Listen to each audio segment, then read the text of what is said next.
अपमानित होना पड़ता था। विशेष रूप से हमारी माताओं, बहनों, बेटियों के लिए ये बहुत बड़ी सजा थी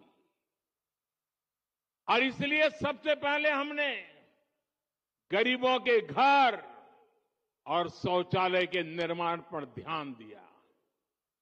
हमने 10 करोड़ से ज्यादा शौचालय बनाकर गरीबों को दिए।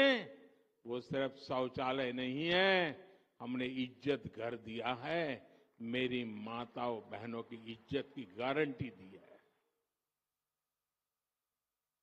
हमने 4 करोड़ से अधिक पक्के घर बनाकर गरीबों को दिए। आप सोच सकते हैं, जिनको यहां घर मिला है पूछ लीजिए जीवन में कितना संतोष है। ये तो 30,000 है, हम 4 करोड़ को दे चुके हैं। कितना संतोष होता होगा। 2 प्रकार के विचार रहते हैं। एक राजनीतिक उल्लू सीधा करने के लिए लोगों को भड़काते रहो, भड़काते रहो, भड़काते रहो। हमारा मार्ग है डिग्निटी ऑफ लेबर। हमारा मार्ग है आत्मनिर्भर श्रमिक। हमारा मार्ग है गरीबों का कल्याण। और मैं आपसे कहना चाहता हूं, जो नए घरों में रहने जाने वाले हैं, आप बड़े बड़े सपने देखिए, छोटे सपने मत देखना। और ये मोदी की गारंटी है, आपके सपने ये मेरा संकल्प है।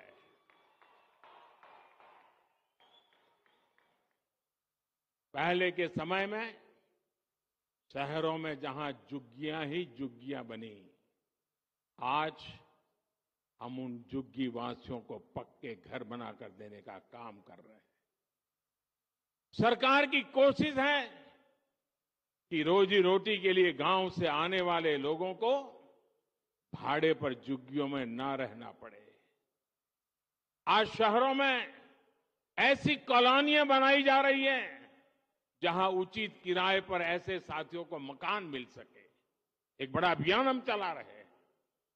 हमारी कोशिश है कि जहां लोग काम करते हैं उसके आसपास ही आवास का प्रबंध हो। मेरे परिवारजनों, हमारे देश में लंबे समय तक गरीबी हटाओ के नारे लगते रहे, लेकिन इन नारों के बावजूद गरीबी नहीं हटी। ऐसे सूत्र चलते थे, आधी रोटी खाएंगे। अरे क्यों भाई, आधी रोटी खाएंगे और तुमको वोट देंगे, ऐसा कहते थे लोग। क्यों आधी रोटी खाएंगे, मोदी है पूरी खाएंगे। जनता जनार्दन का यही सपना, यही संकल्प, यही तो फर्क है। और साथियों, जैसे सोलापुर श्रमिकों की नगरी है ना, मेरा कार्यक्षेत्र अहमदाबाद रहा, वो भी श्रमिकों की नगरी है, वो भी टेक्सटाइल के श्रमिकों की नगरी है। अहमदाबाद और सोलापुर का इतना निकट नाता है, और मेरा तो सोलापुर से और भी निकट नाता है। मेरे अहमदाबाद में यहां से पद्मशाली काफी परिवार अहमदाबाद में रहते हैं।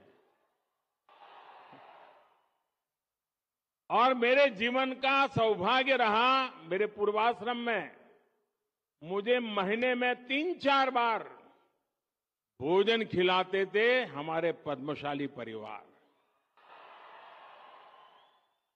छोटी चाल में रहते थे, 3 लोगों के बैठने की जगह नहीं होती थी, लेकिन मुझे कभी भूखा सोने नहीं देते थे।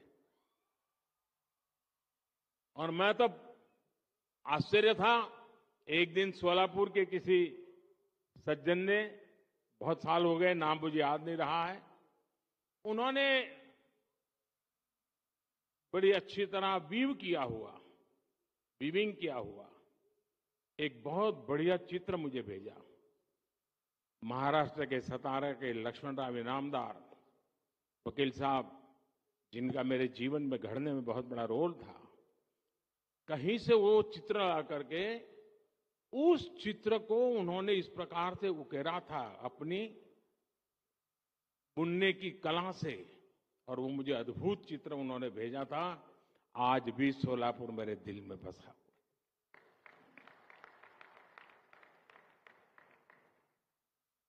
मेरे परिवारजनों, हमारे देश में लंबे समय तक ये जो गरीबी हटाओ के नारे लगते रहे ना, लेकिन इन नारों के बावजूद गरीबी नहीं हटी। और इसका सबसे बड़ा कारण यह था कि गरीबों के नाम पर योजनाएं तो बनाई जाती थी, लेकिन उनका लाभ असली हकदार को नहीं मिलता था। पहले की सरकारों में गरीब के हक का पैसा बीच में ही बिचौलिए लूट जाते थे। यानी पहले की सरकारों की नीयत, नीति और निष्ठा कटघरे में थी। हमारी नीयत साफ है और नीति गरीबों को सशक्त करने की है। हमारी निष्ठा देश के प्रति है। आमची निष्ठा देशाप्रती आहे। भारताला विकसित राष्ट्र बनवण्यासाठी आहे। इसलिए मोदी ने गारंटी दी कि सरकारी लाभ अब डायरेक्ट लाभार्थी तक पहुंचेगा, कोई बिचौलिया नहीं। हमने लाभार्थियों के रास्ते में खड़े बिचौलियों को हटाने का काम किया। ये जो लोग कुछ चिल्लाते हैं ना, उसका कारण यही है। मलाई खाना उनका बंद हो गया है। हमने बीते 10 वर्षों में 30 लाख करोड़ रुपए से ज्यादा सीधे गरीब, किसान, महिला और युवा लाभार्थियों के बैंक खातों में ट्रांसफर किए। जनधन, आधार और मोबाइल कार्ड बनाकर हमने करीब 10 करोड़ ऐसे फर्जी लाभार्थियों को हटाया जिनका जन्म भी नहीं हुआ था और जो आपके हित के पैसे खा रहे थे। जो बेटी पैदा नहीं हुई, वो विधवा हो जाती थी, सरकार से पैसे मार लिए जाते थे। जो व्यक्ति पैदा नहीं हुआ, उसको बीमार दिखा करके रुपये मार लिए जाते थे। साथियों, जब हमारी सरकार ने गरीबों को सर्वोच्च प्राथमिकता देते हुए काम किया, गरीब कल्याण की अनेक योजनाएं शुरू की, तो इसके नतीजे भी निकले। हमारी सरकार के 9 वर्षों में 25 करोड़ लोग गरीबी से बाहर निकले हैं। यह आंकड़ा छोटा नहीं है साथ, 10 साल की तपस्या का परिणाम है। गरीबों के लिए जिंदगी खपाने के संकल्प का परिणाम है। और जब सच्ची इच्छा, निष्ठा, पवित्रता से काम करते हैं तो परिणाम भी अपनी आंखों के सामने दिखते हैं साथियों।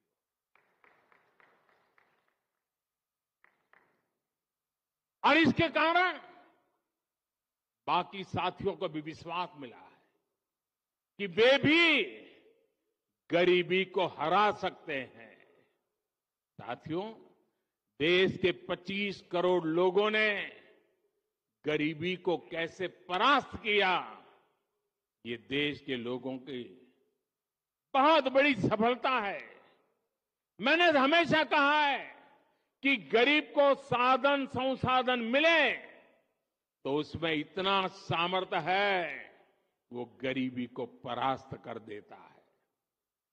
इसलिए हमने देश के गरीबों को सुविधाएं दी, साधन दिए और उनकी हर चिंता दूर करने का ईमानदारी से प्रयास किया। एक समय था जब गरीब की सबसे बड़ी चिंता थी 2 वक्त की रोटी।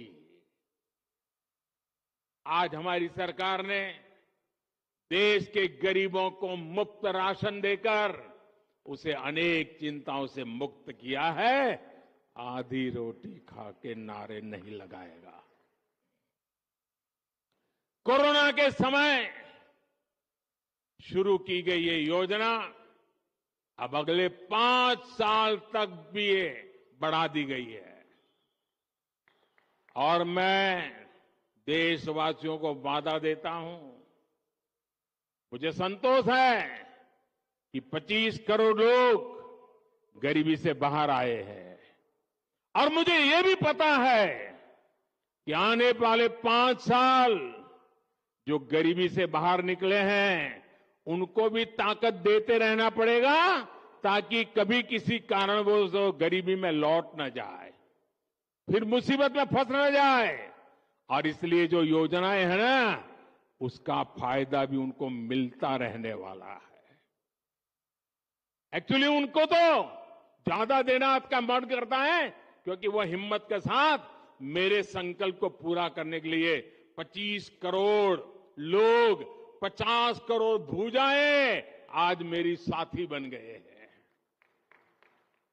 और साथियों, हमने सिर्फ मुफ्त राशन की व्यवस्था ही नहीं की, बल्कि राशन कार्ड से जुड़ी समस्या को भी हल किया।